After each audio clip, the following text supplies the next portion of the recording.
Hi guys. So you may have noticed that I've not posted anything in the last couple of weeks, and that's just because I've had a couple busy weeks at work with some deadlines that I've really been working towards. And when I'm busy, like most of you, you'll notice that you get less time to do the things you want to do. But c'est la vie, I'm here now filming my next video about the mind. And when I am particularly busy, and you're burning the candle at both ends, doing lots more hours than you usually would, what normally happens is you have to make sacrifices in time. And for me, I choose to sacrifice the time that I have to spend on my own things.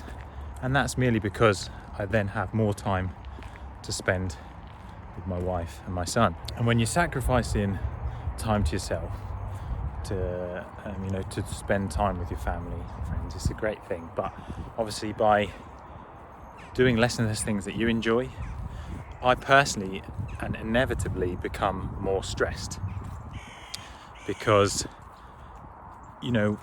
we can all spend time sometimes putting the hours in to get that project or deadline across, but if you're doing it all the time, it's not healthy. And I was going to explain why, and why it should really be avoided. Because let's just make an analogy of, it's nice out here, look. Let's just make an analogy of a mechanical analogy. So like a car, if you're revving the tits off it in high gear for an extended period of time, you're just going to burn the engine out. You need to eventually take your foot off the take your foot off the pedal and change gear, slow down or stop, because you're just going to burn the engine out. And equally, just like a body or yourself, you can full out sprint for maybe 10 or 20 seconds, but eventually you're going to need to, you run out of oxygen, your lactic acid builds up, you seize up, and you need to sit down. It's just not possible to sprint forever. There's lots of us that look after the body, right? We train it hard, we do those intervals. But in my experience, the mind is so similar to the body, in that if you're running hot, you're really focusing for an extended period of time, without breaks, without a reset, you're going to eventually burn yourself out and need some downtime. So why is the mind any different to the body? I've been there before. I think I felt that the mind was different. It's just a big old slushy thing up here, and it doesn't need any attention. It doesn't seem like a muscle. It doesn't work like that. But contrary to that, it's actually in control of absolutely everything that goes on in your body, right? So even when you are resting, your mind's still working. So even more reason to rest your mind. So the focus of this video was going to be recognizing the early signs of stress. Because when I become stressed, it can have detrimental effects on your health. And if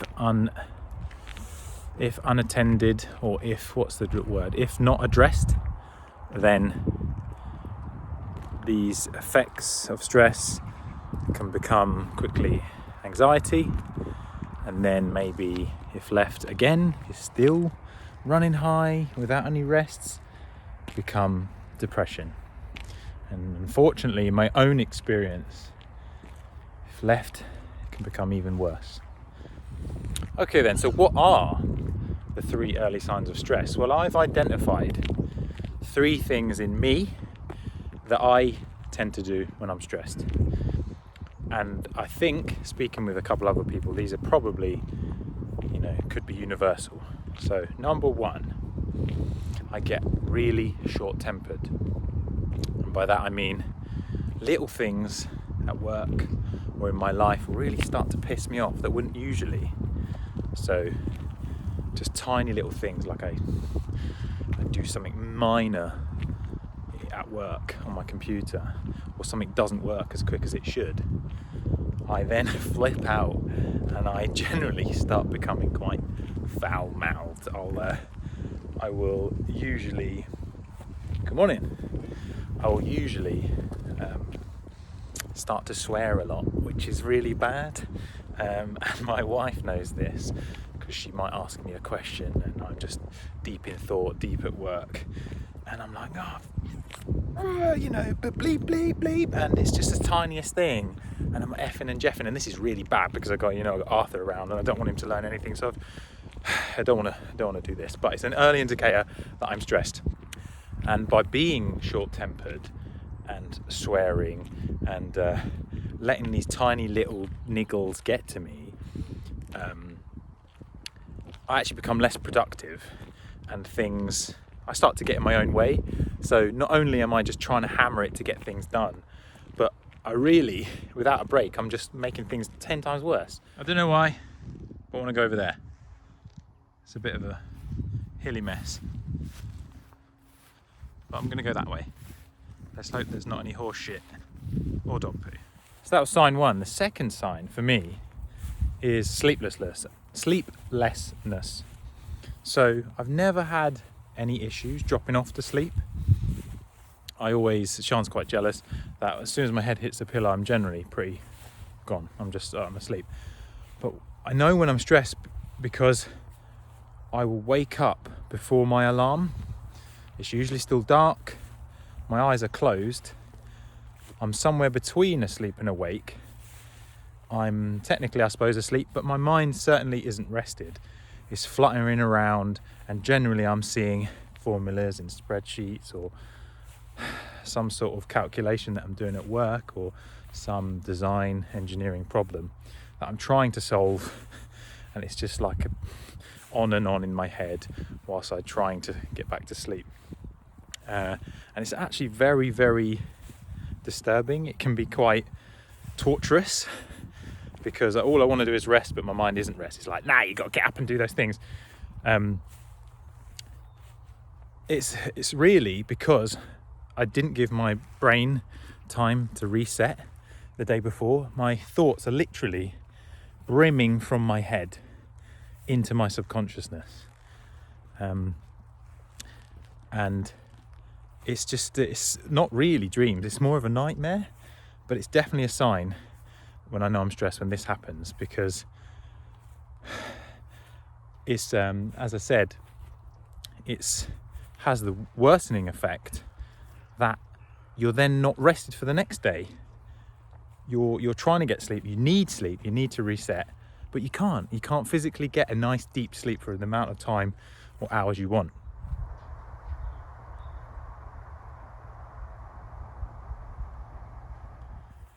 So that's number two. And then the third thing, early sign of stress for me, is that I'm just less happy. And I know this might sound really obvious, but the fact that it is obvious makes it a very easy indicator that you or I am stressed when I'm less happy. And what do I mean by that? Well, normally, as you can see, I'm quite a talkative guy. I've got a bit of a spring in my step. When I'm in a good mood, I'll hum to myself, sing to myself, have good jokes and laughs with colleagues, friends, and Arthur and Sian. But when I'm stressed, I become, the sun's come out. I become less happy. I distance myself from conversations. I maybe walk a different way when I'm trying to walk the dog, because I don't want to have chit chat. And I'm not sure, but maybe this is like a subconscious thing, but I'm distancing myself from these people, not taking the normal time to ask them how their day was, because perhaps in my head I think, this is time that I could be doing my other stuff that's burdening me, or I could be spending more time on my deadline, get that project across. So it could be something like that, when in fact I should be thinking the complete opposite, in that just spending a few minutes every day chatting to someone, relating to them, asking how they are, you build that nice rapport, and it's actually quite cathartic to even listen to someone else talk about their issues. We should be sharing, sharing is caring, and as my mum always said, a problem shared is a problem halved. No matter how insignificant it is, get it off your chest, don't ball it up, and then you're gonna really feel much better about it.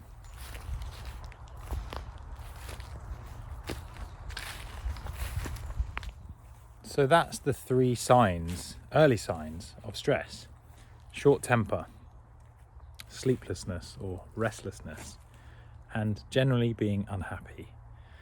And why is it important to identify these? Well, like I've already touched on, we can only burn the midnight oil or put yourself under high pressure for a short amount of time.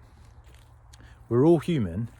Everyone has different abilities to resist stress and work at a high pressure, high level, high tempo. But everyone has their tipping point. So just think of like scales as a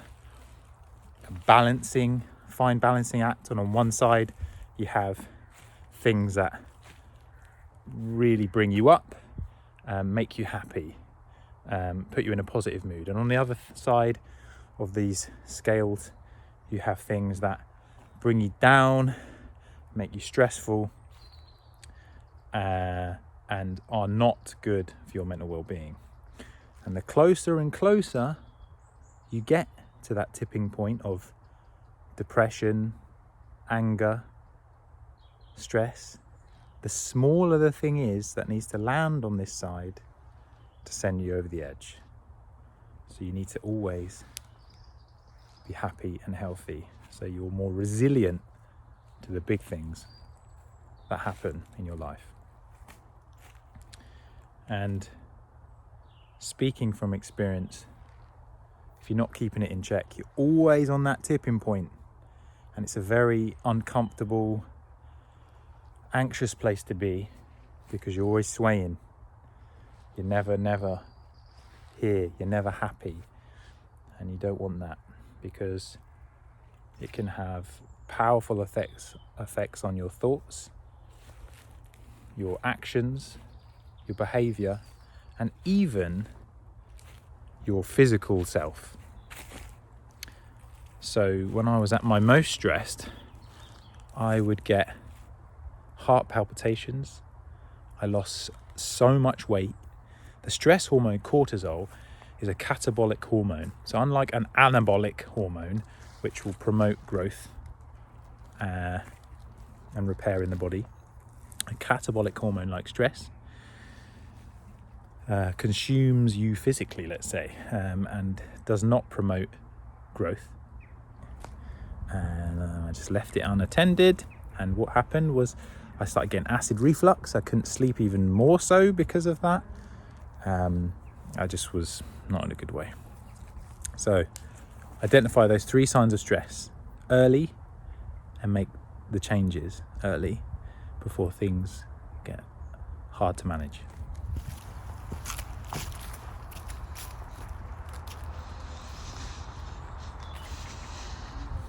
Okay, so we've identified the 3 early signs of stress. So you're probably like, okay, Ross, maybe I think I am definitely doing one or more of those things. But thanks, you've told me I'm stressed. What am I to do? Great. So I think it's only fitting, really, if I then give you my thoughts on ways to alleviate stress.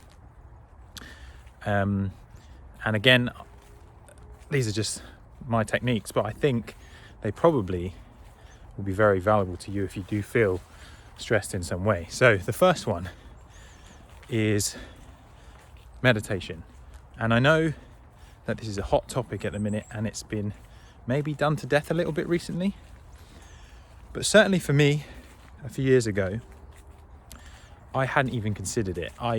Meditation is something I thought for, only spiritual people that are into that kind of thing, training their mind, because You know, it seems a bit la-di-da, a bit away with the fairies.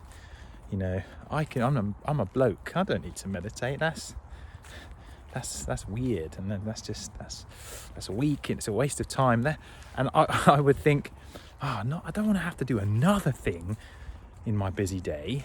Why should I have to do something else? Surely it can't be that helpful, you know, doing meditation. It's going to be a waste of my time. I don't have time to meditate. And you know what? I thought like this, and it's 100% the opposite. So what I've said before about,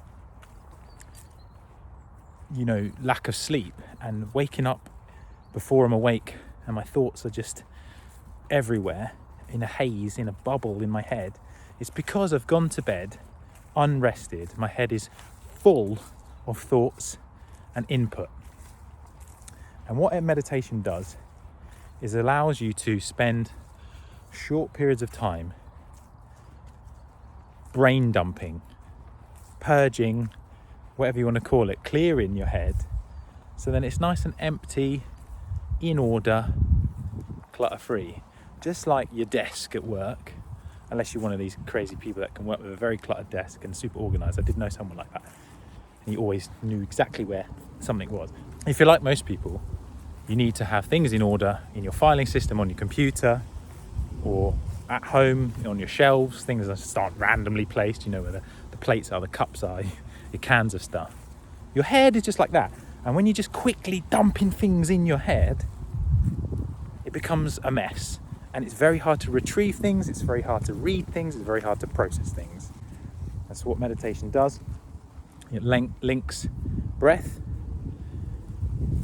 and periods of mindful restfulness. Is that the word? Yes, let's say that. So you can almost think of nothing. You're not thinking about doing it. It's very hard to explain, but what you're doing is focusing on the here and now, how you feel physically, how your bum sits on the chair, how your hands rest on your body, how your breath comes in and out of your lungs, how your chest is raising. And by doing all of those things, you forget about the thoughts. They might come in, you just address them and let them leave. And in a short period of time, your brain has already organised itself. It starts to simmer down, you've cooled off, and it's then prepared for more input. And in an age where we live in, with digital media, phones, computers, there's so much input that you're gonna fall over in your head. You're gonna break. You can't just keep stuffing your head full of things, just like a computer, you know, with memory. It goes, no, and just blows up, sort of. It's just what you need to do for your head. And I stumbled across, almost, maybe it was out of desperation or there was some sort of advert, but I stumbled across Headspace, which is an app that probably billions of people use, maybe. It's just great, and they can sum up meditation far better than I can, and I wholeheartedly recommend downloading it if you've got a smartphone, because it will give you 10 sessions and explain the fundamentals of meditation, and it will take you through it. And it taught me what I know today, and I still use the principles now. So recently I had a webinar to host for work, and I'm not used to these things. Some people are used to these sort of things, and I found it quite stressful, the pressure of trying to deliver this live in front of people watching. And so in the first few run-throughs I got quite anxious, a bit out of breath, heart racing, and adrenaline's good, but only in certain measures and if you can control it.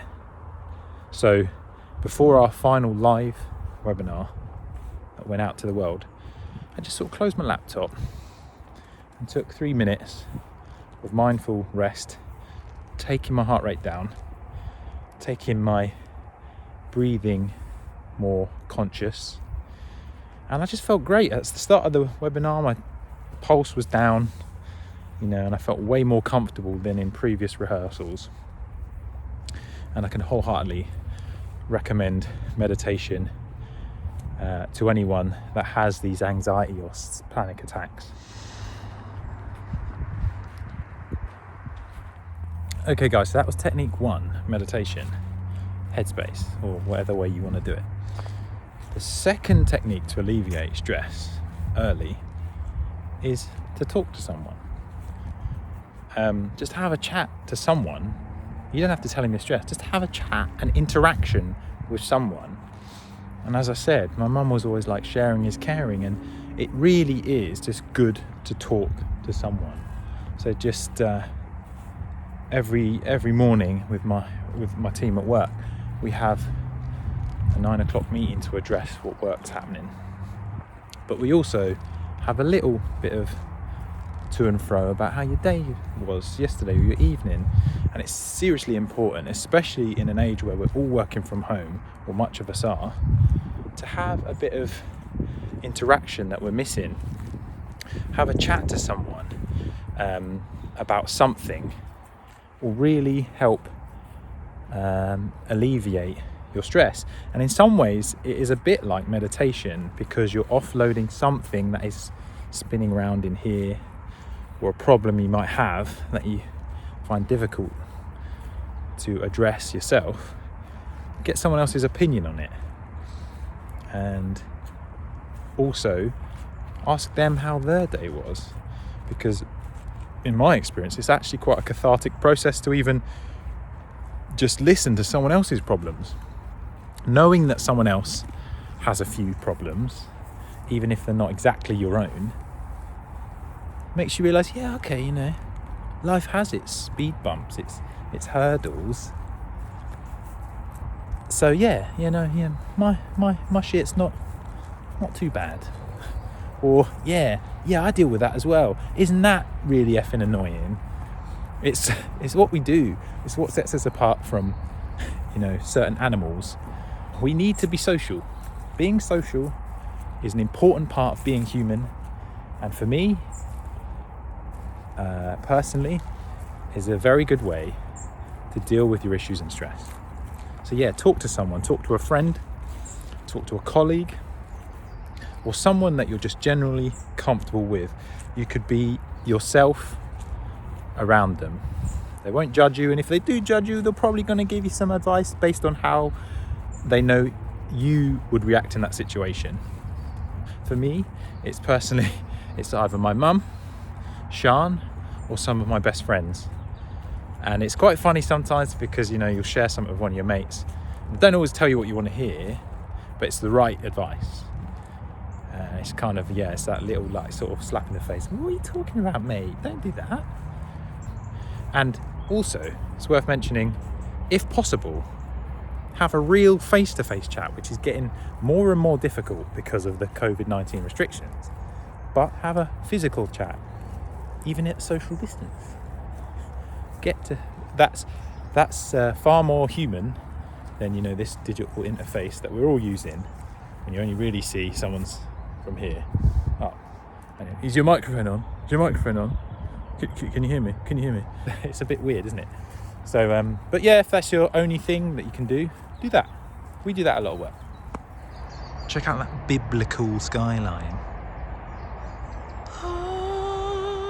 Okay, that was number 2, the second thing. The third thing to alleviate stress that I use, and I think is a great bit of advice, is to get outside. Look, outside. There's probably a reason why I feel more comfortable and more happy filming outside, and it's because it's so good for your brain. We were evolved, if you believe in evolution, that, you know, we're from outside. So getting outside is where we belong. And I was reading into this, and there was a study done in 2019 by the University of Michigan that proved this, that being outside in nature reduces stress significantly. And what they did, they took a number of participants, I forget the number, but I'll put the link to the study in the description of the video. They found that participants were told to go outside 3 times a week for a minimum of 10 minutes and the stress levels were measured from their saliva. And they're looking for the stress hormone cortisol. Some restrictions were that they had to do it in the daylight. They could choose whatever time of the day that fitted in with them. They had to be without phone, no media, no computers, no internet. And funnily enough, they were not allowed to read a book or anything like that. It was basically they had to be outside. And the study over 8 weeks showed that the optimum time to be outside was between 20 and 30 minutes to get the best reduction in stress hormones, with the most advantage being found at 30 minutes. And it's really weird because for years, ever since I suppose I've had Wilbur, where I've had to get outside, I feel so much better after I've had a walk. And especially now I'm working from home, it's unfortunate that this happens, but I'm sure there's other people that are the same, because it's so easy to work from home and be at home that I'll be like, oh, okay, I'll take a lunch in a minute. I'll just get this finished, take a lunch in a minute. And then before I know it, it's like 2, 3, 4 o'clock. And I'm like, well, no kind of real point now. Nearly finished. And I've missed the nice bright light of the day. And also I've not really had a break mentally. And I've not been outside. So I've missed 2 of the things I'm saying to do every day. So it is key, if you're feeling stressed, or obviously prevention is better than cure, try and do this before you're stressed. Take at least 20 minutes a day to get outside and just walk. And to me, again, this is much like meditation. You're free from all the input. You're just clear in your head, and there's something about listening to the birds, listening to the trees, and a little bit of road noise. There's something great about being in a green space. And that was the other thing. The participants, to the definition of being outside wasn't just, open the front door and be like, okay, this isn't working. They had to be somewhere that they felt they were interacting with nature. I believe that was the definition. And so, that could, depending on where you live, that could be very different to where I am now. It could be just you go to a local park where there's a bit of green space. But it just proves what, we all kind of knew, but we just all need to hear maybe a bit more. Get outside in the world. It does wonders for your brain.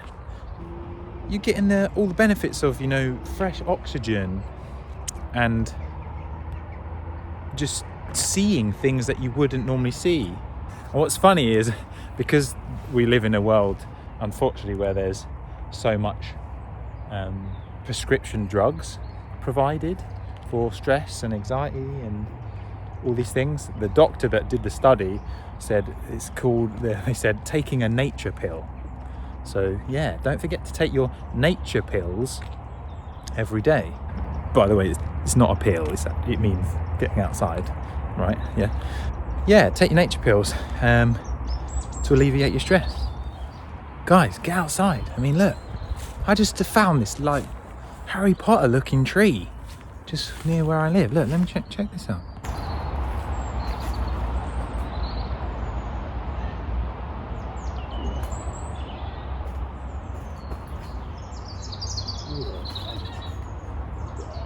Spiders.